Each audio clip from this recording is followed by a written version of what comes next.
이제 한 해가 거의 저물어 갑니다.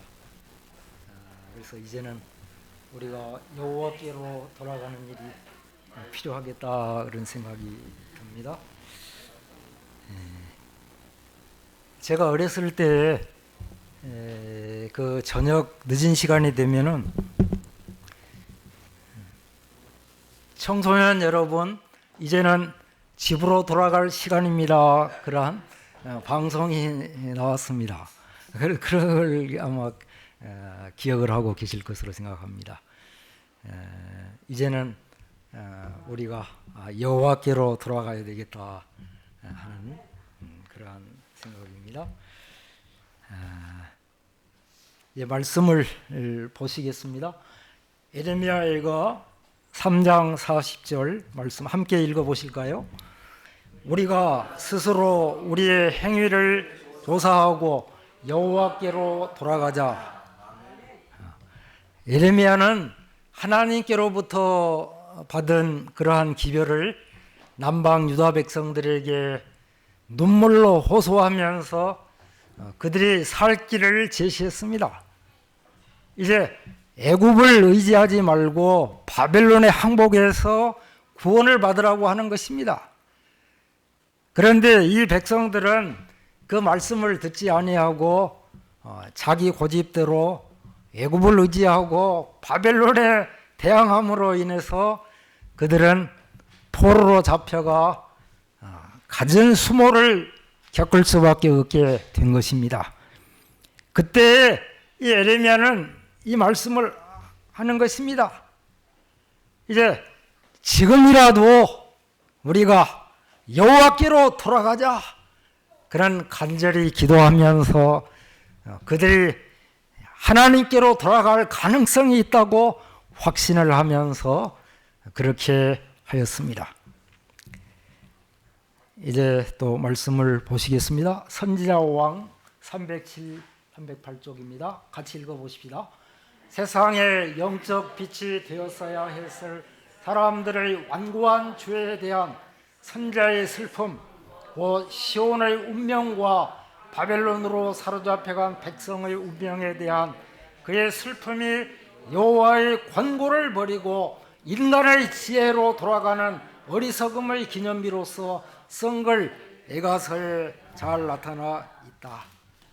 파멸이 이루어진 중에서도 예레미야는 여전히 끊임없이 기도하기를 우리가 스스로 행위를 조사하고 여호와께로 돌아가자고 하였다. 선자의 절대적인 신앙은 그로 하여금 악에서 의로 돌이킬 수 있는 사람들을 위하여 확신을 가지고 간청하길 하였다.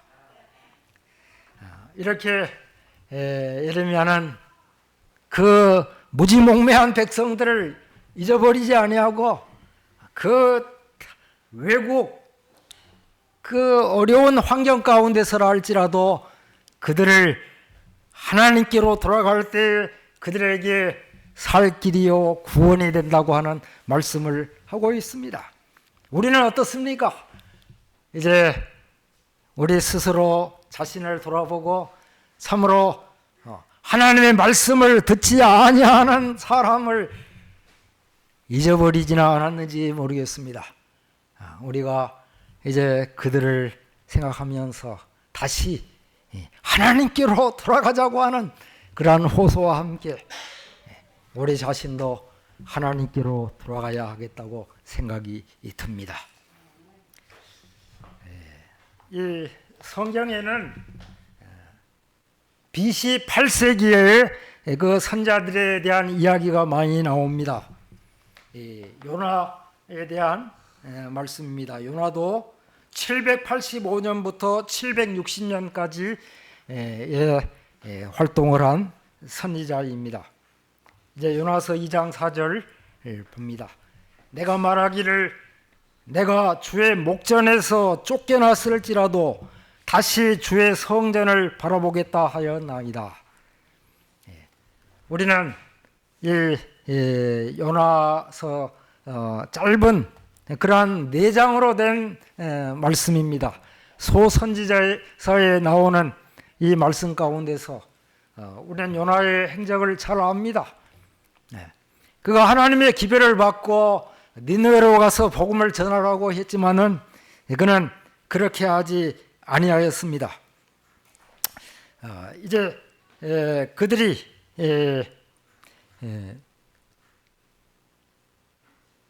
그러한 어려움 가운데 있는 백성들을 생각하지 아니하고 요나는 항구 도시 요바로 가가지고 마침 가니까 배가 있는 것입니다. 다시스로 가는데 이 세상은 참으로 이상해요. 악한 계획을 꾸밀 때에 어떻게 그렇게 착착 들어맞아서 그거 잘 형통하는지 모릅니다. 그래서 요나는 이제 배삭스를 주고 그곳 다른 방향으로 갔습니다. 갔는데 어떤 일이 벌어졌습니까? 그 배가 이제 풍랑에 전복될 위기에 처해 있을 때에 그때가 문제가 되었습니다. 요나는 잠을 자고 있었는데 마음이 편했는지 모르겠어요.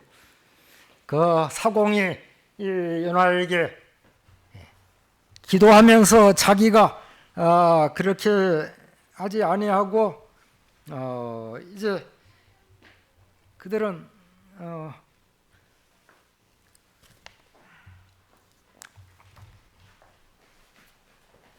그 자기 신에게 그들은 기도하고 이 요나에게 와서 이제 얘기하는 것입니다.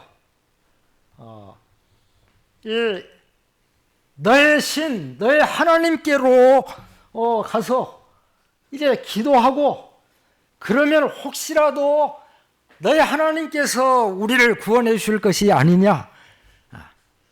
그렇게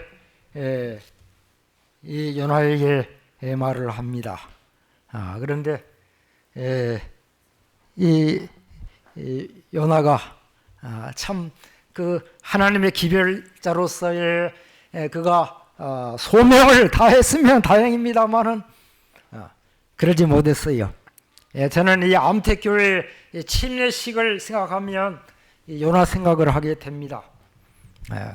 제가 목포중앙교회에 있을 때에 한 달에 한 주는 암택교회를 방문하였습니다. 그래서 그 지국교회를 돌보면서 있을 때에 한 번은 연락이 왔는데 이제 이번 안식일은 침례식 준비를 해가지고 오라고 하는 것입니다. 그래서 저는 그때도 여느 때와 다름없이 준비를 해가지고 이제 목포 여객터미널에 갔습니다. 갔더니 암태로 가는 사람들이 가득 차 있었습니다. 그런데 이제 암태로 가는 배를 타기가 어렵다고 하는 것입니다.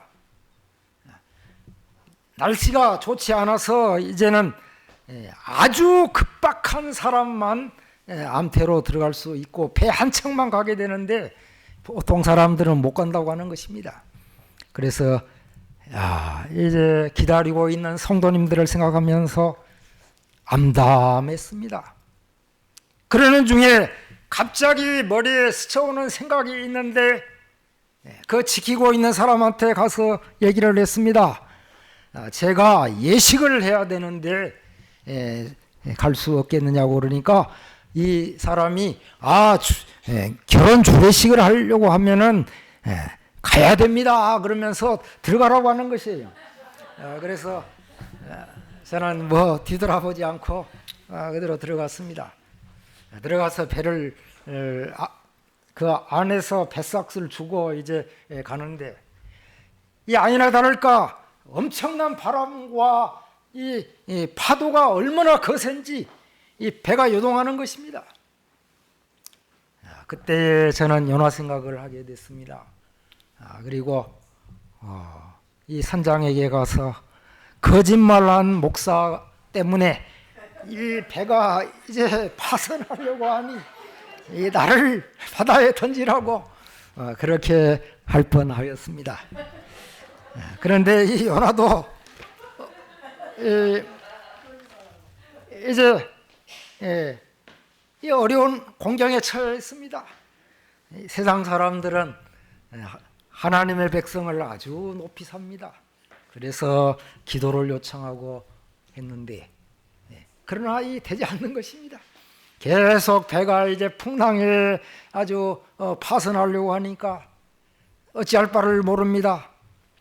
그래서 이제 그 사람들은 생각하기를 이 중에 죄인이 있는데 그 죄인을 가려야 되겠다 생각을 하고 그 사람을 가리기 위해서 제비를 뽑자고 하는 것입니다. 그때라도 이 요나가 내가 죄인이라고 말했다면 얼마나 좋았겠습니까? 그런데 제비를 뽑고 보니까 이 요나가 걸렸어요. 얼마나 참 황당한 일입니까?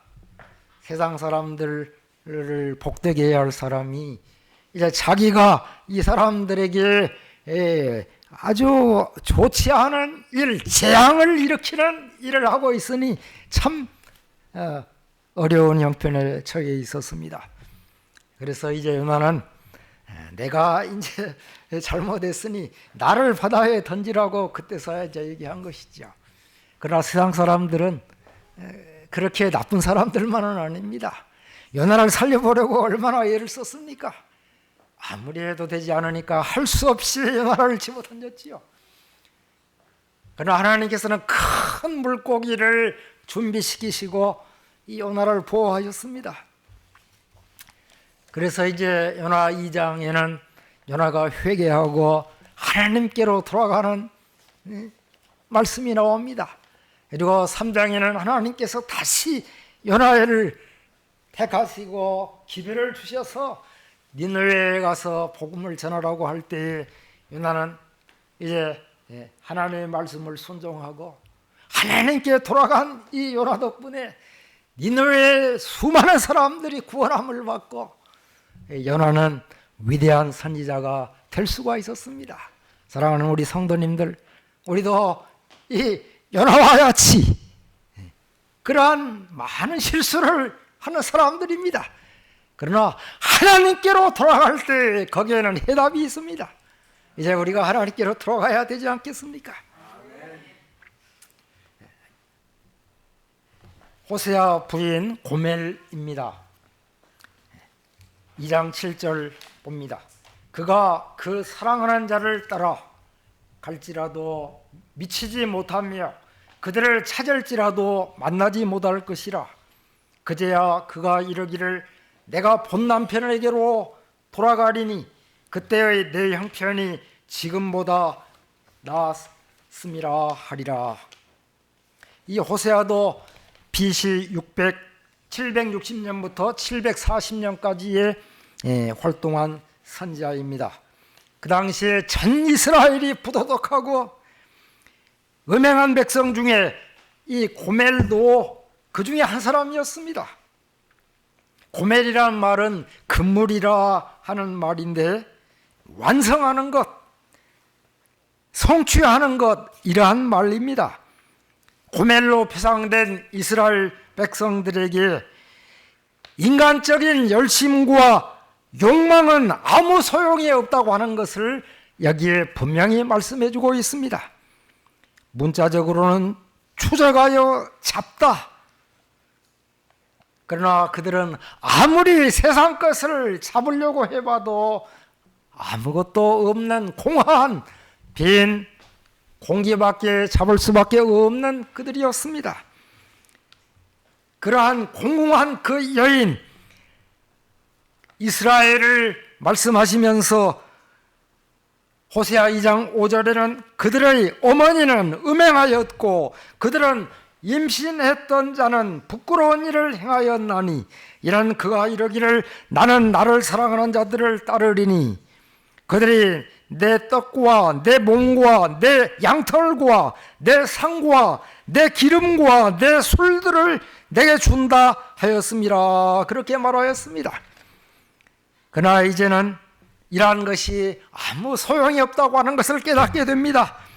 그래서 그는 내가 돌아간다고 말을 합니다. 내가 가겠다고 말을 합니다. 히브리 원어의 의미로는 나를 가게 하라고 하는 것입니다. 나는 가고자 한다고 말을 합니다. 호세아 2장 5절에서 바알 신당들의 세상적인 그 난교 파티들은 끝납니다.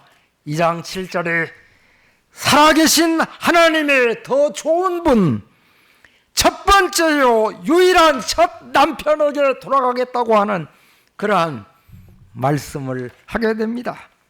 한 여인이 남편에게 돌아가는 것을 비유해서 이스라엘 백성들이 하나님께로 돌아가는 그러한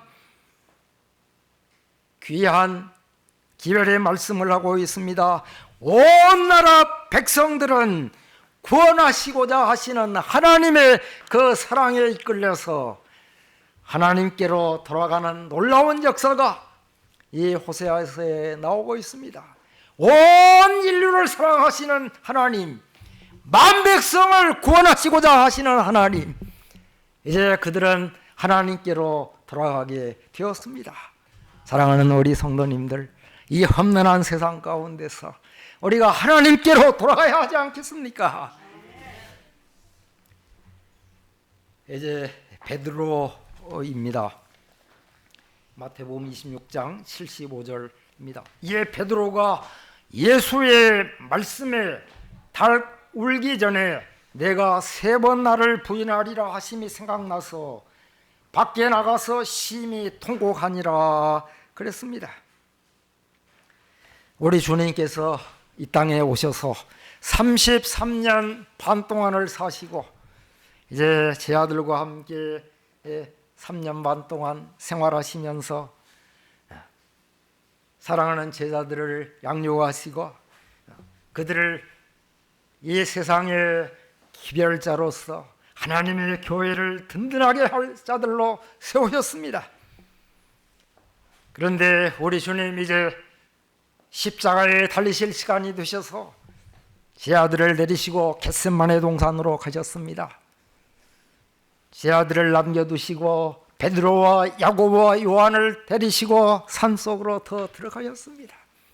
우리 주님 그곳에서 기도하시는데 얼마나 강렬하게 기도하시는지 실핏줄이 터져서 땀방울과 섞여 뚝뚝 떨어지는 그러한 기도를 하셨습니다. 그런데 제자 중 한 명인 가룟 유다가 폭도들을 이끌고 예수님을 잡으러 왔습니다. 그때 베드로는 이제 공로를 세우겠다고 칼잡이가 되어서 칼을 빼서 쳤지만은 말고의 귀를 잘라내는 것밖에 하지 못했습니다. 그리고 제자들은 다 도망갔습니다. 베드로도 미련을 가지고 예수님 뒤를 쫓는데 멀찌감치 베드로는 예수님을 쫓아갑니다. 예수님은 가야바의 법정으로 가서 신문을 당합니다. 그 광경을 이 베드로가 보고 있습니다. 아직 해가 나오기 전이기 때문에 날씨가 추웠어요. 그래서 밖에 사람들이 불을 피워놓고 있는데 이 바람이 불어서 불이 확 올라가니까 이 베드로의 얼굴이 비치게 되었어요. 그때 한 여종이 당신이 예수와 함께 있었지. 그러니까 아니 나는 네가 한 말을 도무지 알 수 없다. 베드로는 부인했습니다. 그런데 이 베드로가 이제 점점 더 멀찌감치 이제 그 문 땅까지 나가서 이제 빠져나가려고 하면서 갔습니다. 그때 또 한 여종이 당신은 그 사람들과 함께 있었다고 하니까 아니 내 한 말을 내가 알 수 없다고 나는 아니라고 부인을 했습니다. 그리고 이제 그 멀찌감치 있는데 다른 사람이 또 너는 그 예수당이라고 얘기할 때 베드로는 나는 그 사람을 전혀 모른다고 베드로는 말했습니다. 그때 두 번째 닭이 꺾이요 하고 울었습니다. 베드로는 내가 닭이 두 번 울기 전에 세 번 나를 부인하리라 하는 말씀이 생각이 났습니다. 그러면서 예수님 계신 멀찌감치 있는 그 예수님을 바라보니까 예수님이 또 베드로를 쳐다보는데 참으로 그 베드로를 용서하는 눈빛으로, 불쌍히 여기시는 눈빛으로 베드로를 바라보고 계셨습니다. 베드로는 얼마나 마음이 아팠는지 밖으로 뛰쳐나가서 통곡하면서 울었습니다.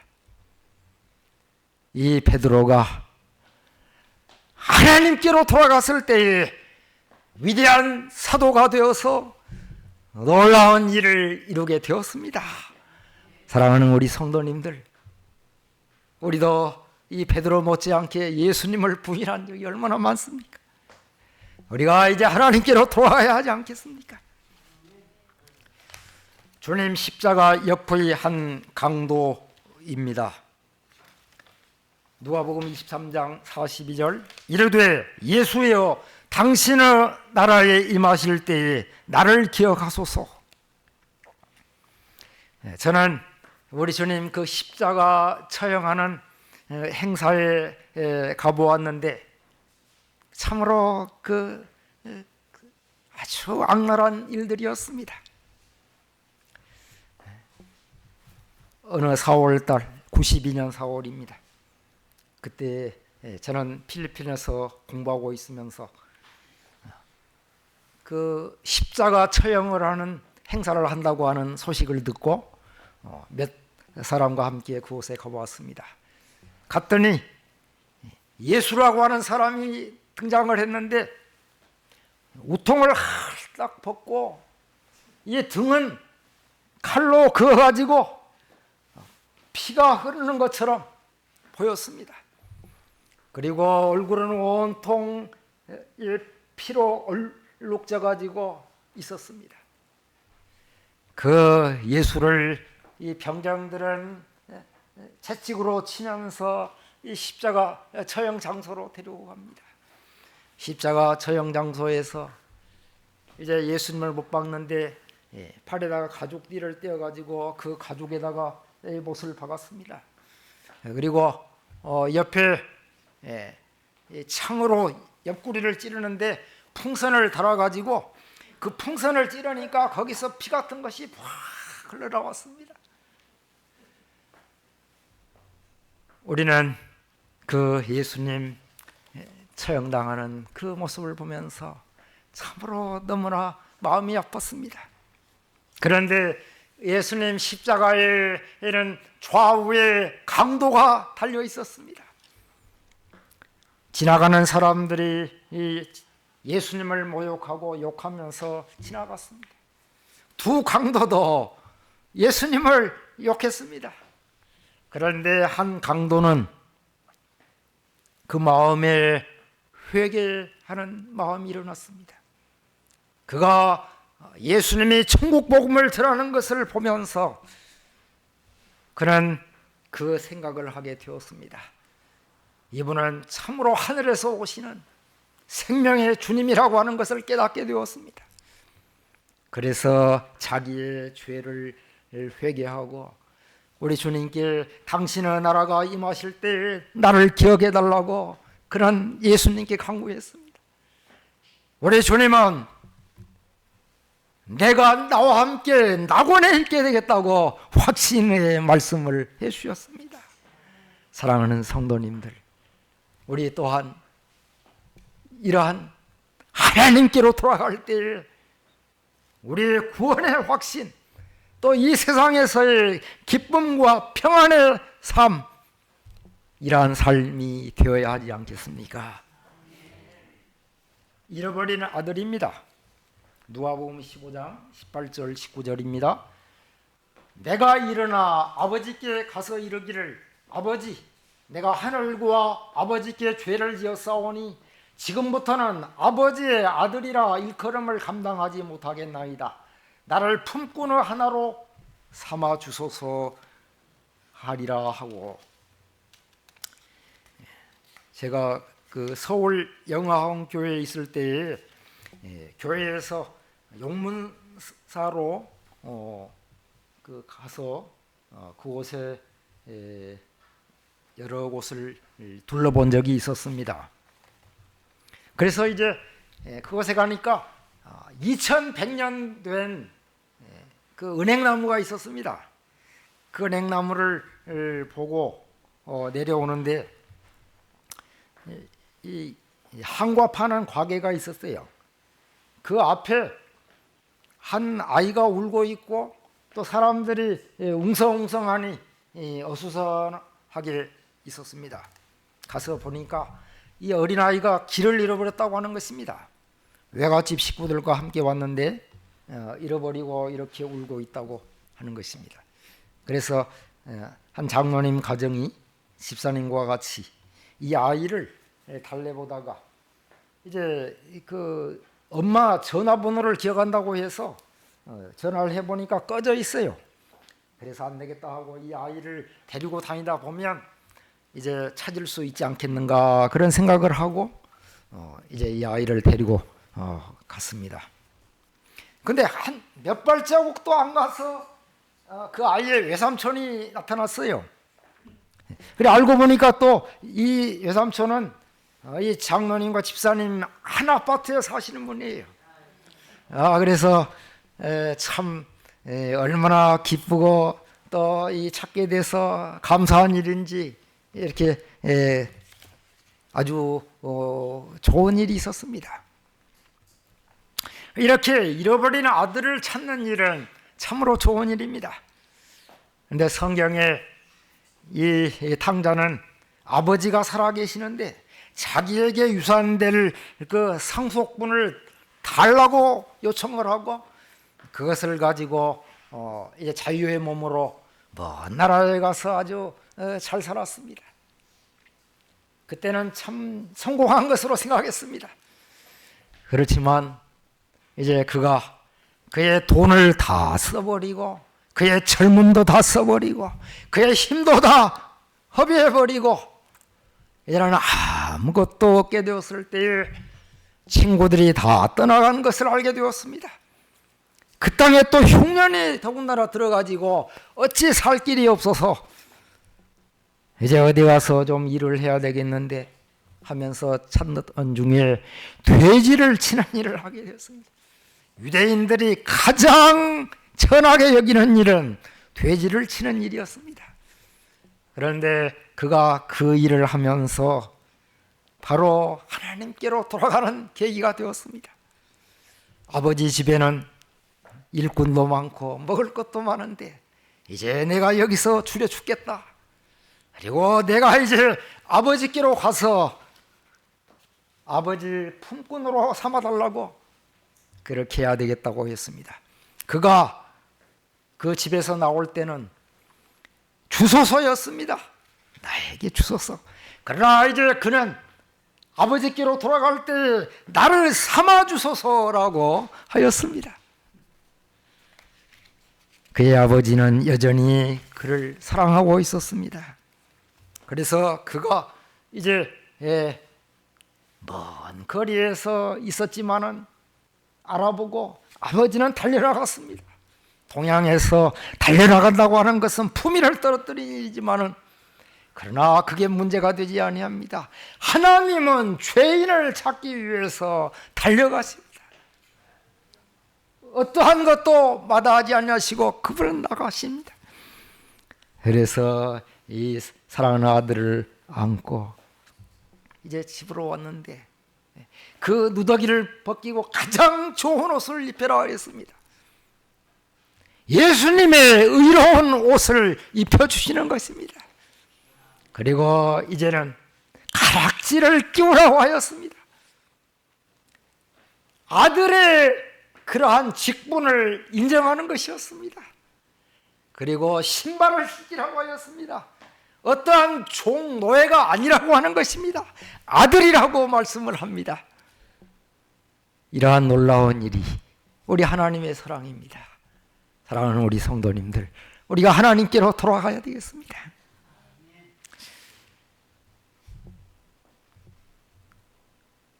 스가랴 1장 3절 봅니다.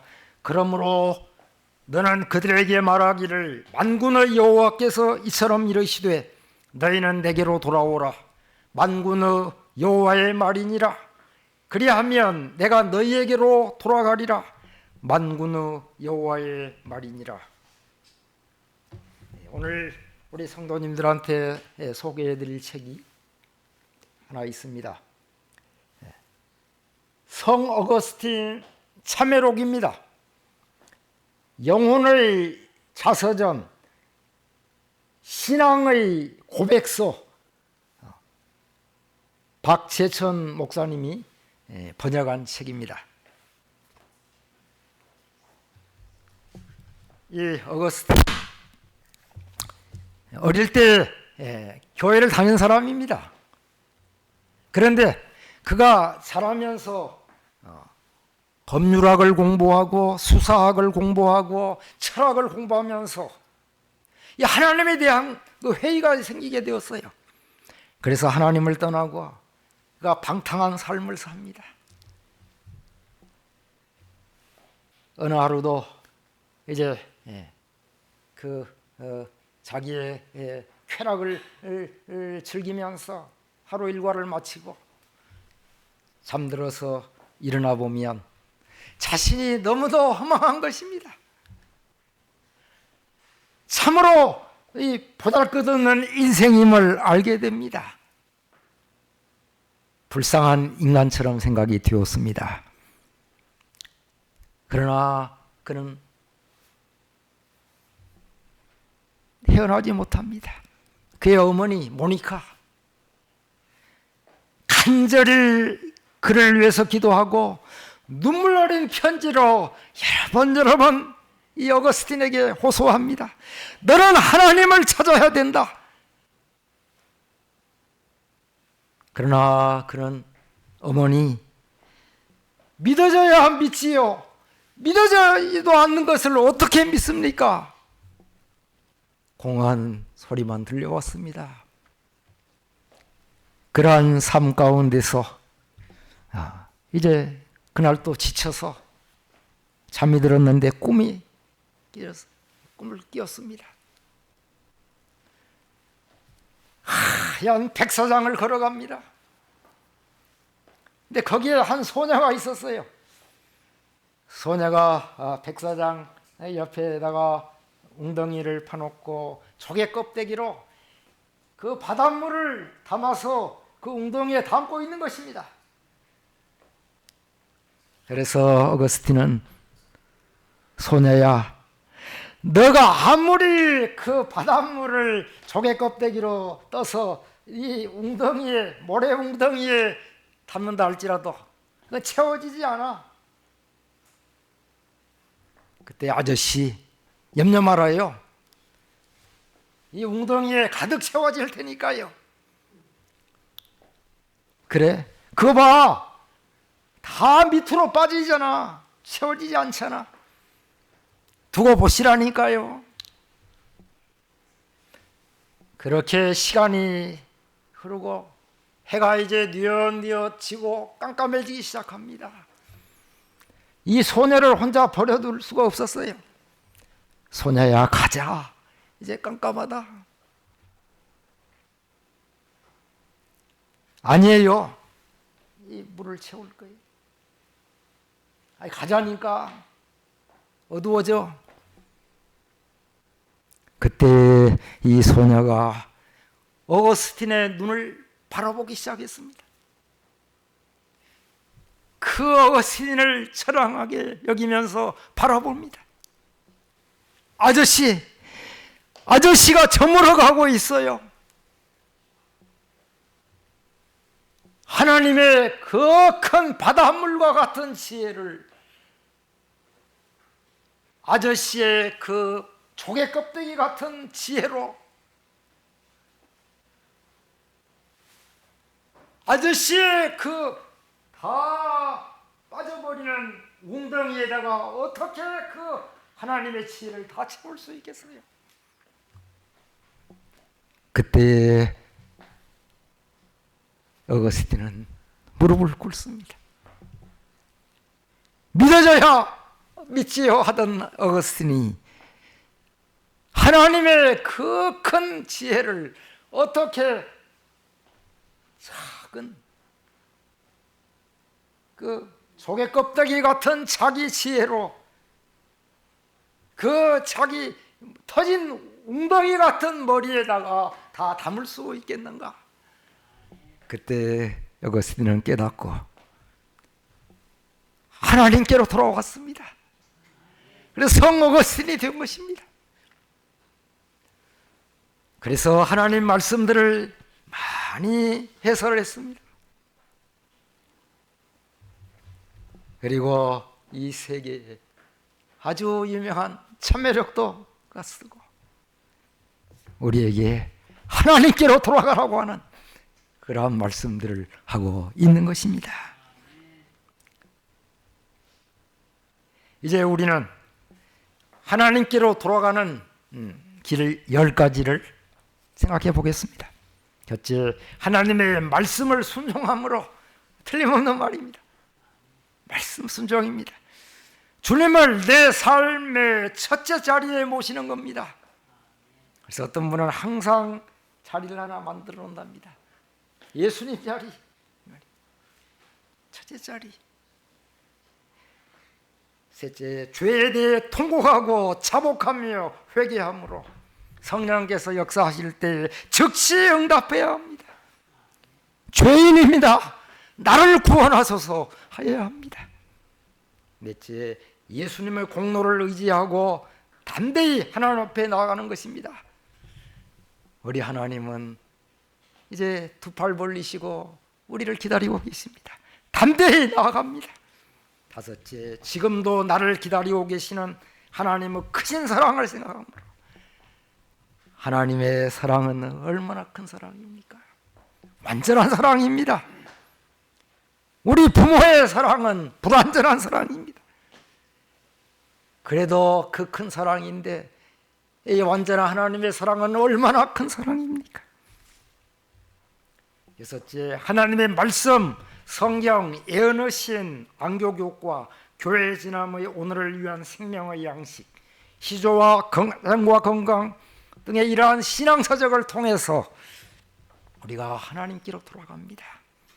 일곱째, 기도하고 야곱의 간절한 기도, 중보기도, 공중기도, 우리는 하나님께 매일 매순간 기도함으로 돌아가는 것입니다.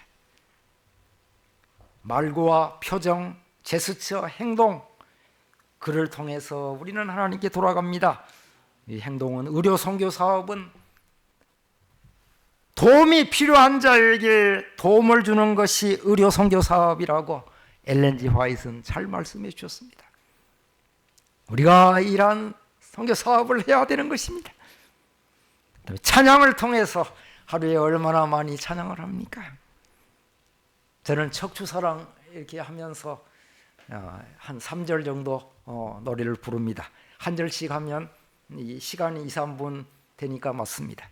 감사와 하나님의 은혜를 표현함으로 우리는 하나님께로 돌아가게 되는 것입니다. 우리 하나님은 우리를 안아주시기 위해서 기다리고 계십니다. 한 청년이 사람인들이 많이 다니는 거리에서 안아드립니다. 허그, 그렇게 크게 써놓고 사람들을 안아줍니다. 거기에 남녀노소 없이 다 와서 이분에 안깁니다. 안기고 얼마나 기쁨이 충만한지 다 기분 좋게 돌아갑니다. 사랑하는 우리 성도님들, 우리 하나님께서 나에게로 오라고, 여호와께로 돌아오라고 간절히 기다리시면서 우리를 안아주시기를 기다리고 계십니다. 이제 하나님께로 다 우리가 돌아가시는 우리 모든 성도님들 되시기를 간절히 바랍니다.